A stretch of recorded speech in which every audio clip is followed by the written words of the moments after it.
오늘의 베스를 맡은 박주연입니다. 박주연! 네, 제가 오늘 소개해드릴 책은 내 아이를 위한 감정 코칭이라는 책이에요. 이 책은요, 최성애, 존 가트맨 박사, 그리고 조벽이라는 이 세 분이 이 책을 같이 쓰셨거든요.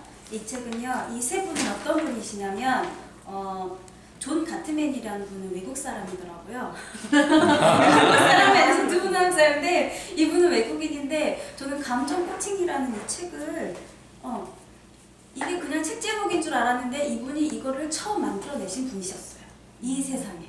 그래서 감정 코칭이라는, 그리고 이분은 감정에 초점을 둔 관계 연구의 최고 권위자시고요. 감정 코칭이라는 거를, 이런 걸 만들어내서 전 세계에 많은 영향력을 미치고 있는 분이세요. 그리고 이분과 함께 책을 쓰신 최성애 뭐라고 해야 되지? 작가님? 이분은요, 아시아 유일의 가트맨 공인 치료사세요. 그리고 또 조벽이라는 분은, 이분은 교수님이시더라고요. 이분은 교수를 가르치는 교수로 굉장히 유명하신데요. 최성애, 조벽, 이 두 분께서 유튜브에 찾아보면 굉장히 많은 활동을 하고 계시더라고요. 그래서 제가 보니까 이분들은요, 감정 코칭을 하는 분이셔서 그런지 몰라겠잖아요. 잠깐만 봐도 다들 얼굴이 굉장히 온화하시고요. 몇 분짜리 그 강의를 봐도 있잖아요. 굉장히 왠지 내가 편안해진 것처럼, 이분 뭔가 열반하신 것 같은 그런 느낌이 들었어요.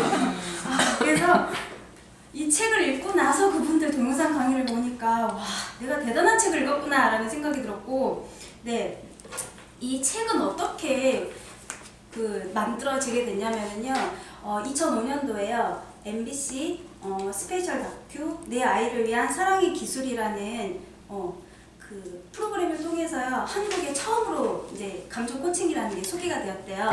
소개가 되었는데 전국에서 문의가 온 거예요. 나도 좀 가르쳐주라. 그 중에 한 군데 여수도 있더라고요. 네, 전국에서 나 좀 가르쳐주세요. 우리도 가르쳐주세요. 그 아이가 변하는 모습을 보고. 그래서 이분들이 가르쳐주기 시작을 한 거예요. 그렇게 해서 한 5년 정도를 가르치고 여러 사례를 만들었는데요. 그 사례들을 모아놔서 사례에도 넣어져 있고, 어떻게 해야 하는지 방법도 구체적으로 이게 나와 있는 거죠. 그래서 누구나 다 배워서 가르칠 수 있다라는 거를 이게 책에 써 있어요. 그러면 제가 이 책을 어떻게 알게 되었냐면요, 지금 독서리더 과정 제가 배우고 있거든요. 배우고 있는데 이게 필수 도서로 몸본깨적이라는 책으로 선정이 되었어요. 저는 이 책 제목을 딱 보자마자 그냥 느낌이 좋았어요. 왜냐면 제가 한 1, 2년 전에 이 책이랑 상관이 있는지 없는지는 모르겠는데, 내 아이를 위한 진로 코칭이라는 책을 저희 함께 일하시는 분들하고 같이 읽은 적이 있어요.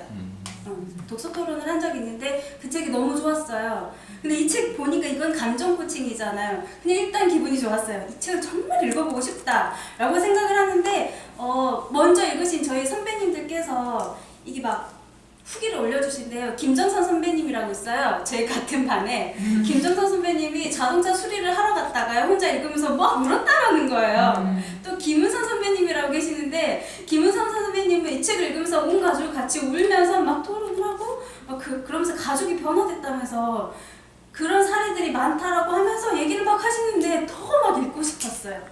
그래서 저는 정말 가슴을 막 부푼 가슴을 안고 이 책을 진짜 읽었거든요. 읽다 보니까 아니나 다를까 진짜 저를 정말 깨우쳐주는 책이었어요. 제가 한 세 구절만 제가 소개해 드릴게요. 38페이지예요. 38페이지. 부모가 가운데 두 번째 단락이에요. 아이의 감정, 속마음을 잃지 못하고 행동만을 본다면 아이들은 부모로부터 이해받지 못한다고 느끼고 더 큰 문제 행동을 일으킵니다. 자신의 기분을 좀 받아주고 이해해달라고 울고 보채고 때를 쓰거나 과격한 행동을 하는 것인데도 부모들은 아이의 감정은 이해하지 못하고 행동에만 반응합니다. 그럴수록 아이는 부모조차도 자신을 미워하고 거부하고 무시한다고 믿을 수밖에 없습니다. 많은 어른들이 아이의 감정을 알아차려주지 못하고, 나 또한 자라오면서 내 감정이 많이 무시당했었겠구나. 과연 우리 부모는 그거를 알고 있었을까? 부모님들도 모르고 우리 부모의 저 밑에 조상님들도 다 몰랐을 텐데 이거를 빨리 알았으면 얼마나 좋았을까? 앞으로 내가 아이를 낳는다면, 그리고 지금 앞으로 이거는 아이뿐만이 아니라 제가 대하는 모든 사람들에게 이렇게 감정을 읽어줄 수 있다면 참 좋겠다. 앞으로 꼭 그렇게 살아봐야겠다라는 저는 생각을 하게 되었어요. 그리고 지금 계속 적용을 하고 있습니다. 그리고 107쪽이에요. 107쪽.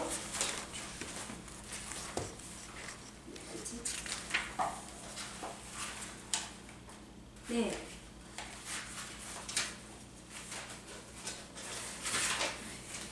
여기에 보면은 나는 어떤 부모인가라는 거에 대해서 몇 가지 유형이 나와요. 축소형 부모,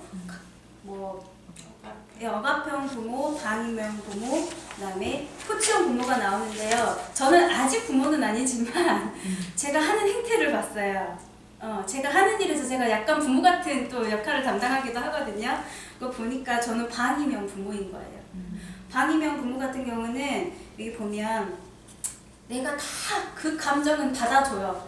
받아주는데 한계를 짓지 못하는 거예요. 그래서 가운데 단락에 보면 감정을 마음껏 누리고 표출하고 살았으니 방임형 부모 밑에서 자란 아이가 감정 조절을 잘할 것 같지만 그렇지 않습니다. 감정 조절은 행동의 한계를 인식해야 가능합니다. 자기 감정대로 어떤 행동을 하든 언제나 괜찮다고 허용해주는 환경에서 자란다면 행동의 한계를 알지 못합니다. 그래서 저는 제가 뭐가 문제일까 이 일을 하면서도 다 열심히 사람도 공감 잘해주고 하는데 왜 이러지? 왜 우리에게는 성장이 없지? 왜 저 사람은 나로 인해서 뭔가 영감을 받지 못하지? 라는 생각을 많이 했거든요. 근데 제가 방임하고 있었던 거예요. 나는 진짜 잘 챙겨준다고 포용한다고 생각했는데 이 사람이 진짜 잘못된 부분은 한계를 지어주고 알려줬어야 됐는데 스스로 깨닫겠지만 생각을 했던 거예요. 내가 열심히 하는 모습을 보여주면 따라하게 될 거야. 언젠간 스스로 깨우칠까 했는데 그게 아니다라는 걸 깨닫게 되었어요. 그래서 적용해보기 시작했어요. 뭔가를 고민을 하고 저에게 고민을 털어놓는 분들에게 제가 그동안 하고 싶었던 말들 있잖아요. 알아서 깨닫기 짜는 부분을 얘기해주기 시작했어요. 그게 저한테는 성향이 그렇지 않다 보니까 불편한 부분이거든요. 근데 또 싫어할 거라고 생각을 했는데 얘기를 해주니까 오히려 또 좋아하더라고요. 그래서 저는 이거를 고치게 되는 또 계기가 되었습니다. 그리고 116페이지예요. 여기에는 보면은 이제 태어났을 때부터 가지고 태어나는 기질에 대한 건데요. 순종형 아이, 그다음에 체제 거부형 아이, 대기 만성형 아이가 있어요. 저는 이 순종형 아이를 보면서 남편이 생각이 났습니다. 저희 남편이 순둥이형 아이인 것 같아요. 평소에 말이 없고요. 스트레스를 굉장히 많이 받고요. 그래서 아파요. 스트레스 때문에. 그런 것 같아요. 그래서 시어머니한테 그 커피숍에서 책을 읽으면서 이 부분을 보자마자 시어머니한테 바로 전화했어요. 시어머니한테 전화해서 엄마, 아들이 어렸을 때 태어났을 때 어땠어요? 여기에 나온 부분 있잖아요. 순둥이형 아이들은 잘 먹고 잘 자고 방긋방긋 잘 웃어 뭐 부모를 뭐 행복하게 한다 막 이런 거 나오잖아요. 이걸 읽어주면서 엄마, 아들이 그랬어요? 물어봤더니 그랬지! 우리 아들 우리 철호 진짜 아기 때 너무너무 이쁘고 말도 잘 듣고 그렇게 착할 수가 없었다. 뭐 할 손 댈 게 없었다 얘기를 하시는 거예요. 그쵸 엄마! 엄마 성격도 그렇죠. 나도 그렇지. 엄마, 그런데 책을 보니까요, 순둥이형 아이들은요 스트레스를 받는데요. 자기 표현을 못하니까 그게 억압돼가지고 오히려 스트레스를 받고 그래서 주변에서 그 마음을 끌어내줘야 된대요. 그랬더니 어머니가 이러시는 거예요. 아, 그랬구나. 돌아가신 니네 시아버지가 돌아가시기 전에 친척들한테 나를 그렇게 바뀌었어 하시는 거예요. 친척들한테. 시어머니 성격도 그래서. 시어머니가 순둥이형 성격이에요. 그래서 나도 순둥이형인가 봐. 그래서 돌아가신 니네 시아버지가 친척들이 오면 나를 항상 그렇게 얘기했어. 우리 정순이는 우리 정순 시어머니 이름이 정순이거든요. 우리 정순 씨가 이러니까 좀 부탁드려요. 이런 부분 해주세요라고 항상 부탁을 했다라는 거예요. 그래서 그랬구나 하시는 거예요. 그러면서 엄마 아들이 엄마 닮아서 그래요. 그래 주연아 부탁한다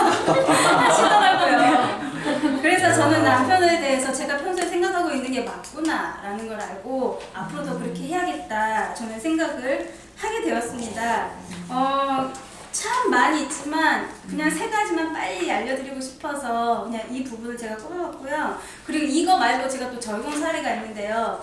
하나는 아까도 제가 말씀드렸지만 저희 세론나비에서 50대 후반 어떤 선배님께서 딸에게 과거에 본인이 잘못했던 거에 대해서 사과를 하셨대요. 사과를 하시니까 딸이 전화가 와서 막 울면서 엄마 나는 기억도 안 나는데, 근데 사실 딸이 성인이 되었을 때 이 딸도 순둥이였나 봐요. 성인이 되었을 때 한 20살 정도 됐을 때 엄마 그때 뺏으면서 막 펑펑 울면서 반항하는 모습을 처음 봤대요. 너무너무 가슴이 아팠고 본인이 뭘 잘못했는지 몰랐는데 이 책을 보면서 부모가 실수를 인정해야 된다라는 거 있잖아요. 그때 인정하지 못해서 어른은 내가 실수를 인정을 하면 그게 나중에 이게 체제가 무너질까봐 실수를 인정하지 않았다라는 거예요. 근데 이거를 보고 본인이 너무너무 깨달아서 그날 바로 전화를 하셨는데 딸한테 바로 연락이 와서 같이 펑펑 울면서 엄마 사랑해요 막 이런 얘기를 했다라는 거예요. 그래서 본인이 방이면 또 부모였는데 고쳐야겠다, 나의 실수도 항상 인정하자라고 하면서 딸하고 캐캐묵은 그거를 풀었다라고 하시더라고요. 너무너무 감동적인 사연이 있었고, 그 다음에 제가 그 감정을 읽어줘야 한다는 그 부분을 적용을 했어요. 그 저희 아까 그 보여드린 그 명함 있잖아요. 명함을 디자이너한테 맡겼는데요, 자꾸 틀리는 거예요. 계속 이래서 틀리고 저래서 틀리고, 저기 보면은 그 나비에서 나로부터 비롯되는 도 빠졌어요. 몇 번이나 틀렸는데 그냥 알아서 그냥 해주세요 이렇게 한 거예요. 근데 받고 보니까 제 전화번호가 또 잘못되어 있어요. 누군가한테 명함을 줬는데 저 번호가 왜 이래요 해서 알게 되었거든요. 근데 그분한테 얘기를 하니 그분이 얼마나 당황스러워요. 몇 번이나 실수를 하고 저한테 줬는데 또 실수인 거예요. 그래서 솔직히 그 과정은 화가 났지만 다시 한번 생각을 했어요. 아, 이분이 얼마나 나한테 미안하고 본인 스스로에게 화가 날까 라고 해서 그거를 찾으러 갈 때 딸기를 사갔어요. 딸기를 10,000원어치 한 바구니에 사가면서 제가 그 사무실 가면서 실수해서 속상하셨죠 하면서 이렇게 줬어요. 그랬더니 이분이 그 전에는 저한테 딱딱하게 대하던 분이요, 카톡으로 연락이 온 거예요. 너무너무 고마워요, 제가 실수했는데 왜 이런 걸 사오세요 하면서 앞으로 친하게 지내요 이렇게 이제 연락이 와서 그분의 실수했지만 마음을 읽어줘서 이게 사람 관계가 좋아질 수 있구나 라는 생각이 아무튼 들었고요. 그리고 제가 잘한 점이 또 저는 생각이 났어요. 저는 이제 선배님들한테 말씀 안 드렸지만 남편이 그런 성향이고 스트레스를 많이 받고 그래서 많이 아팠어요. 그리고 저는 이혼 위기까지 이제 갔었거든요. 4월 10일이면 저는 항상 이혼 통보를 받았었어요. 매년마다 4월 10일날 우리 결혼기념일이니까 밥 먹자 하면은 밥 먹으러 가서 이혼하자. 네, 저는 항상 이혼 통보를 이혼하는 날이었거든요.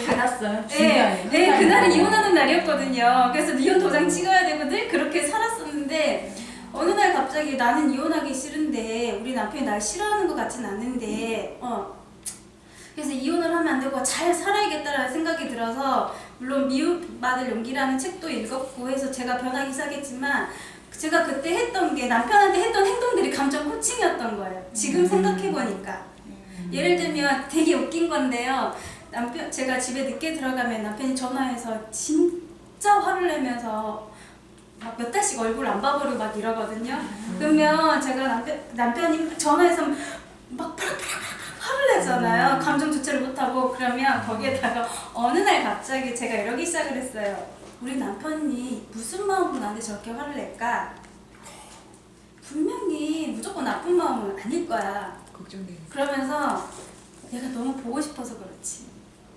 맨날 집에서 같이 하고 싶고 보고 싶고 함께 하고 싶은데 내가 맨날 늦게 들어가니까 속상해서 그렇게 화내는 거지, 표현을 그렇게 하는 거지 라고 하면서 대받아치기 시작을 하고, 모든 언어에서 다 그렇게 했거든요. 화낼 때마다 그렇게 표현하지만 마음은 이거지 이렇게 항상 그렇게 했더니 남편이 성질내다 말고 피시고 화내다 말고 피시고 어이가 없어서 그리고 제가 진짜 막 어이가 없게 화를 많이 낼 때가 있거든요. 그러면 막 씩 웃어요. 제가 어머 고마워 막 욕하고 있는데 고마워 막 이렇게 얘기를 해요. 화내다 말고 뭐 고마워 막 이래요. 아 이 부분 진짜 내가 잘 보는 거 맞다. 근데 이렇게 해줘서 고마워. 이거 지적해줘서 고마워. 웃어버려요. 그러면서 저는 남편이랑 정말 좋은 사이가 되었거든요. 이혼을 어느 날 한 몇 년 전부터 제 생일날 이혼하자는 소리를 안 해요. 한 3년 됐어요. 그래서 내 각시, 우리 각시밖에 없어라는 지금 그게 되었거든요. 그래서 아 내가 했던 게 감정 코칭이었네 라는 생각을 그때는 몰랐는데 이 책을 읽고 감정 코칭을 하는 정확한 방법을 알게 되어서 더 남편에게 감정 코칭으로 대할 수 있겠다 라는 생각이 들었습니다. 그리고 이 책을 계속 읽다 보면은요 감정 코칭하는 5단계가 나와요. 하나는 아이의 감정을 인식해주고 감정이 생겼을 때 좋은 감정이든 나쁜 감정이든 그 순간 절대 포착해서 잊지 말고 포착해서 기회로 삼아라. 3번째로 공감하고 경청해줘라. 그리고 4번째 아이가 그 감정을 표현하도록 상대방이 표현하도록 도와줘라. 그리고 스스로 해결할 수 있도록 도와주라라는 이 5가지 감정 코칭하는 방법이 나오는데요. 아까 서두에도 제가 말씀드렸지만 이 책은 내가 배워서 남들에게 써먹고 내도 가르칠 수 있다라는 실천해서 가르칠 수 있다라는 게 키포인트인 것 같아요. 선배님들도 감정 코칭 굉장히 어렵게 생각이 드는데 이 책 한 권 읽고 배워가지고 나도 남들에게 감정 코칭할 수 있는 사람이 된다면 어떨 것 같으세요? 너무 좋은 영향력을 주변에 나눠줄 수 있을 것 같지 않으세요? 네. 이 책 꼭 한번 읽어보세요. 네. 아, 네.